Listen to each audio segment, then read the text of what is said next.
Welcome back to the Deep Dive. Yeah. Today we're tackling a subject that's everywhere these days and honestly kind of hard to talk about, parenting. Yeah. But with this whole transgender movement thing happening, we've been going through this new book, and let me tell you, it's got some interesting points about all this. Definitely a hot topic right now. It seems like everywhere you turn, there's something about transgender identity, especially when it comes to kids. This book even says that it's not even a question of if kids will encounter these ideas, but when. Yeah, and they make a big deal about how terms like gender are being stretched and redefined. It's not just about individual identity anymore. It's almost like they're trying to shift how we think about these things on a larger scale. And they have this whole glossary in the book defining things like cisgender, transgender, biological sex terms we think we know, but they're giving them a whole new meaning within this, like movement. Right. And those redefined terms then get used in all these arguments about suicide, mental health, access to healthcare sensitive topics for sure. It's like they're trying to make the movement seem even more significant, even if some of the connections they draw are, well, A little iffy. Like with the Darren Roger case, the book puts him in the predator category, which is a strong statement. definitely. The book uses that case with the whole registered sex offender and the women's locker room thing to argue that maybe, just maybe, focusing only on self-identified gender over biological sex isn't the best idea, especially when it comes to safety and all. It's a tough one, for sure. But then they switch gears to the profiteers. They use the story of Ute Hagen's husband Hmm. transitioning and then suddenly being eligible for a bunch of government programs for women-owned businesses. Hmm. That's something else. It is. The book's point is that some folks might be taking advantage of systems designed to help women, which kind of undermines the whole point. It's a whole ethical can of worms. Mhm. And speaking of complicated, there's this whole category they call pretenders. And just to be clear, the book isn't saying these folks are faking it, but that their reasons for identifying as transgender might be more complex than just, I was born in the wrong body. Like with internalized misogyny, which the book talks about a lot. What's that all about? It's basically the idea that, especially with young girls, they might pick up on all these negative messages about being female and start seeing masculinity as somehow better. So instead of challenging those messages, they're actually buying into them and seeing transitioning as a way out of being female. Exactly. And the book really emphasizes how this is a huge concern for young people still figuring themselves out, as they might be more vulnerable to these societal pressures. And then there's the whole research angle. They really go after what they see as flaws in the studies that are being used to justify all this. Yeah, they point out a lot of issues, but if there's one takeaway, it's that a lot of this research relies on self-reporting, which isn't always reliable, especially with something as complex as gender identity. So how someone feels at a given moment, especially if they're struggling, might not be the most solid basis for making huge decisions about medical interventions. Exactly. The book really pushes for more rigorous studies, ones that look at the long-term effects, instead of just relying on how someone says they feel. Okay, so then they go into this whole autogynephilia thing. Can you explain that? It's not exactly a common term. It's a bit of a mouthful. Basically, it's this idea that some people who identify as transgender, particularly men identifying as women, might be sexually aroused by the thought of themselves as female. Dr. Ree Blanchard was the first to really dive into it. Wow. And the book seems to be saying that this is something the current trans movement is ignoring. It's definitely a controversial topic. And speaking of controversial, there's this other thing they call Transhausen by proxy, which is, well, Let's just say it's pretty intense. it's basically the idea that some parents, often mothers, might be projecting their own baggage onto their kids and pushing them toward transitioning. The book suggests it can be really damaging for a child's sense of self. It's a scary thought.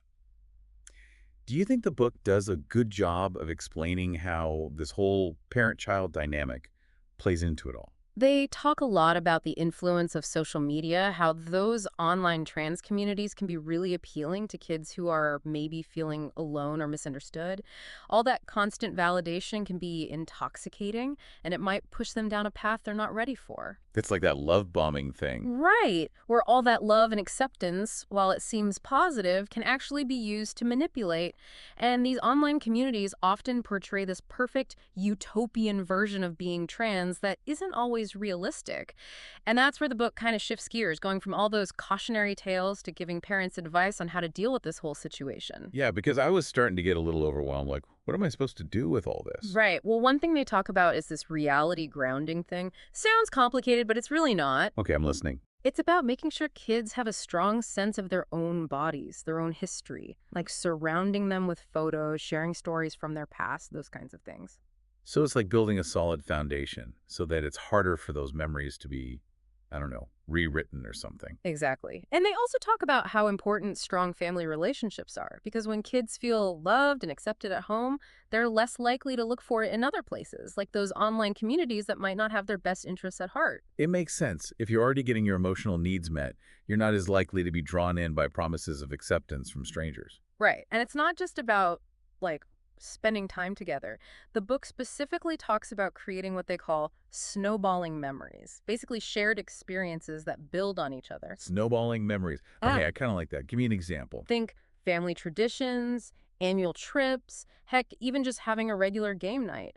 These things build a sense of belonging that can really help kids resist negative influences. So it's about creating a strong family narrative, something that a child feels connected to. Exactly. And from there, they dive into some of the things schools are doing that they see as, well, potentially harmful. You mean like those diversity and inclusion workshops that seem to be everywhere these days? Yep. And look, I get it. They're probably well intentioned. But the book argues that some schools are using them to push a very specific agenda when it comes to gender identity. So they're not really encouraging critical thinking or open discussion. Not always, no. They might be presenting a very one-sided view of things. So what are parents supposed to do? How do they counter that? Talk to their kids, be open about their own values, especially when it comes to gender and sexuality. Give their kids the tools to think critically about what they're being told, even if it's coming from a teacher or a counselor. So it's about teaching them to question things, even if it's coming from someone they trust. Exactly. And that leads to another big thing the book emphasizes: critical thinking skills. Which is super important, especially when you're trying to make sense of all the arguments being thrown around about transgender ideology. Right. The book points out that a lot of the arguments rely on emotional appeals, logical fallacies, things like that. Okay, instead of listing every single fallacy, can you give us just one really clear example of what they're talking about? Sure. One they focus on is the false dichotomy, basically presenting a situation as if there are only two options when there might be many. So, like, you either support everything about the transgender movement or you're a terrible person. Exactly. It's a way to shut down debate and make anyone who disagrees look bad. That's a good example. Yeah. So we've got reality grounding, strong family bonds, and critical thinking. What else? Well, there's this whole section on locus of control. Okay, you're going to break that one down for me? Sure. It's about where a person believes the power lies in their life. Do they feel in control of their own destiny, or do they feel like things just happen to them? Okay, I see where you're going with this. The book's point is that the way the transgender ideology is often presented, especially online, it can make people feel like their happiness depends entirely on whether or not others validate their gender identity. Which puts a lot of pressure on people, to say the least. Right. And it can make them feel powerless to change their situation. The book emphasizes how important it is to help kids develop an internal locus of control. Meaning they believe they have the power to shape their own lives. Exactly. It's about setting goals, solving problems, focusing on personal growth. Teaching kids that they have agency, that they can make choices that matter. Exactly. And then, of course, there's the whole social media thing, which, Ah, well, that's a whole other can of worms. it's like the elephant in the room, right? Yeah. So where does that leave us? We've talked about the power of language, the potential dangers lurking online, even what goes on in some schools. What's the takeaway here? I think the book is saying this isn't just about what parents do. It's bigger than that. It's a whole societal thing. So it's not just on individual families to figure this out on their own. Right. They're saying we need to be thinking about this on a larger scale, schools, communities, even just how we talk about these things as a culture. And what about social media? They seem pretty concerned about that. Yeah, they're worried about those online echo chambers where everyone's just agreeing with each other and it becomes hard to even question things. And shutting down anyone who disagrees. Exactly. They're not saying censorship is the answer. In fact, they seem to believe that open dialogue, even when it's uncomfortable, is really important. Otherwise, how are you supposed to understand something if you can't even talk about it? Exactly.